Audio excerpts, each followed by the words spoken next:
حاضرین ناظرین طلباء و طالبات، میں معین الدین شاہین ایسوسیٹ پروفیسر شعبہ اردو سمراٹ پرتھوی راج چوہان گورنمنٹ کالج اجمیر آپ سے روبرو ہو کر مخاطب ہوں۔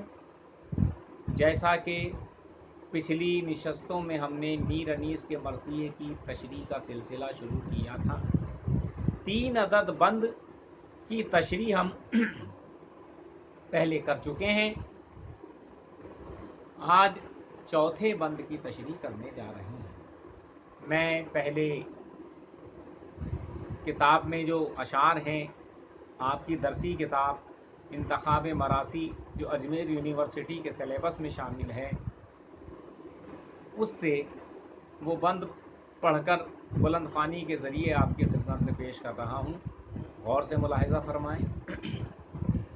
یہ سن کے بستروں سے اٹھے وہ خدا شناس، ایک ایک نے زیب جسم کیا فاخرہ لباس، شان محاسنوں میں کیے سب نے بے ہراس، باندھے امامے آئے امام زماں کے پاس، رنگیں ابائیں دوش پہ کمریں کسے ہوئے، مشک و زباد و عطر میں کپڑے بسے ہوئے۔ کیا سن کے؟ یہ سن کے بستروں سے اٹھے وہ خدا شناس، کیا سن کے؟ وہی جو امام علی مقام نے پچھلے 3 بند میں فرمایا تھا، اور آخر بند یہ تھا کہ یہ وہ صبح مبارک ہے جس کی شام بھی بہت مبارک ثابت ہوگی۔ نماز کا فریضہ ادا کرو، فریضہ سحری لفظ استعمال ہوا ہے وہاں، اور خدا ہم سبھی کے نام عبادت گزاروں میں، سچی نمازیں پڑھنے والوں میں شامل کرے گا، وغیرہ وغیرہ۔ جب امام علی مقام اپنی تقریر، اپنا خطبہ ختم کر چکے تو ان کی بات سن کر، ان کے خطاب کو سن کر ان کے تمام ساتھیوں نے اپنے بستروں کو چھوڑ دیا۔ خدا شناس، اللہ کو پہچاننے والے، اللہ تعالیٰ کو جاننے والے اٹھے۔ کیوں؟ کیونکہ ہمارا آقا، ہمارا صاحب ہمیں پکار رہا ہے۔ کون؟ امام علی مقام۔ اور اٹھے، اور اٹھتے ہی انہوں نے اپنے جسم پر کپڑے پہننا شروع کر دیے۔ کپڑے پہن کے زیب تن ہو کر انہوں نے جو لباس، فاخرہ لباس، یعنی اپنے فوجی لباس بھی ہو سکتا ہے وہ، کیونکہ میدان کربلا میں فوجی لباس میں لوگ موجود تھے۔ یہ تو صاحب انہوں نے اپنے جسموں پر اپنے لباس کو پہن لیا یا زیب تن کر دیا،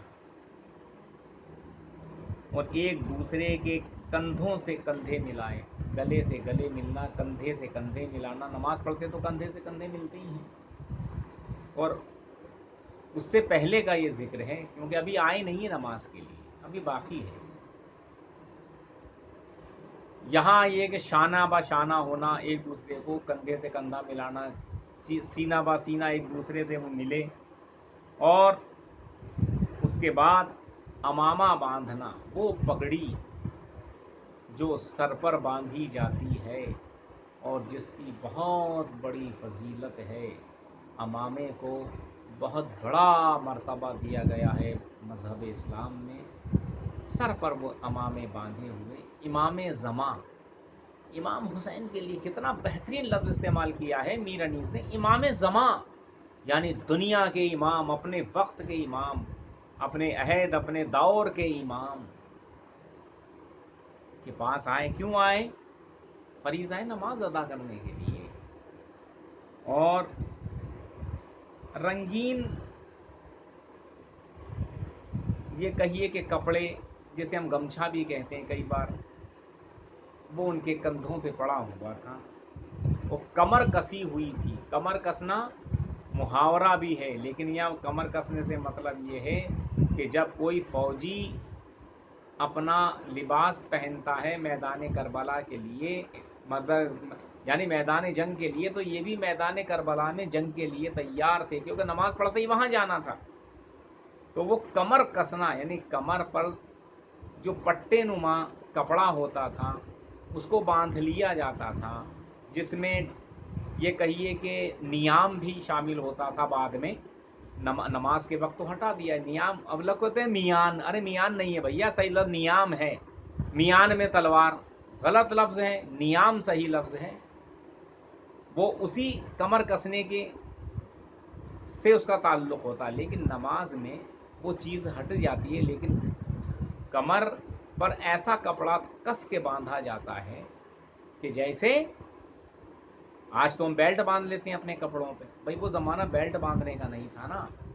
वो जो नीचे वाला हिस्सा उनके कपड़ों के पहनने का है, उसको अपनी जगह सलामत रखने के लिए भी तो कोई तरीका होता है, तो उसको कमर बांधना, कमर कसना कहा जाता था। ये वजाहत इसलिए कर रहा हूँ क्योंकि यहाँ कमर बांधना या कमर कसने का लफ्ज़ इस्तेमाल हुआ है। आज भी हम देखते हैं बहुत से बुजुर्ग हैं जो इस्लामी लिबास पहनते हैं, वो एक पट्टा सा, एक दुपट्टा सा या एक ऐसा लंबा सा कपड़ा बांध लेते हैं अपनी, मतलब ये समझिए कि बिल्कुल पेट से थोड़ा नीचे ज़ेरे नाफ बांध लेते हैं ताकि उनका लिबास सही और सालीम रहे। और मुश्को ये कहते हैं, और उनके कपड़ों से तरह तरह के मुश्क, तरह तरह की इत्रियात की खुशबू आ रही है। ये ऐसा नहीं उन्होंने इत्र लगाया हो, अल्लाह ताला ने उनके जिस्म में ही नहीं, उनके लिबास में भी वो खुशबू, वो मुश्क, वो इत्र बेज कैफियत पैदा कर दी थी, क्योंकि वो ईमान वाले थे। उनके जिस्म भी महकते थे ईमान की खुशबू से। यानी ये तमाम के तमाम लोग इमाम अली मकाम के ये साथी इमाम हुसैन की खिदमत में एहतिमाम के साथ आए। और एहतिमाम क्या था? फरीज़ाए सहरी यानी नमाज को अदा करना, और नमाज की अदायगी के फ़ौरन बाद उन्हें मैदान करबला में यजीदी लश्कर से जंगो जदल करना था। यहाँ बहुत खूबसूरत तरीक़े से इनफरादी अंदाज में, अनोखे अंदाज में मीर अनीस ने इस बंद में ही नहीं बल्कि इस मरसिए में ही नहीं, अपने तमाम मरासी में ये अंदाज़ इख्तियार किया है। कुर्बान जाइए उन पर। इमाम अली मकाम की ये महर थी, अल्लाह ताला का फजलो करम था, क्योंकि वो इमाम अली मकाम कौन? हुजूर के नवासे हज़रत अली और हज़रत फ़ातिमातुज़ ज़हरा के नूर नज़र और लख्ते जिगर, उनका ज़िक्र कर रहे हैं। तो अल्लाह पाक ने अनीस की ज़बान में, और अनीस ही क्या, जो भी मद्दाह रसूल है, मद्दाह शहदाए करबला है, उन सभी की ज़बानों में अल्लाह ताला ने ये तासीर अता फरमाई है, जैसी तासीर हम इस वक्त मीर अनीस के कलाम में देख रहे हैं। ये बंद की तशरीह यहीं ख़त्म होती है। अब जब हम अगले निशस्त में मिलेंगे तो अगले बंद की तशरीह के साथ मरसिया निगारी के या मीर अनीस के मरसिए की वजाहत और सराहत के सिलसिले को आगे बढ़ाएंगे। तब तक के लिए खुदा हाफिज़।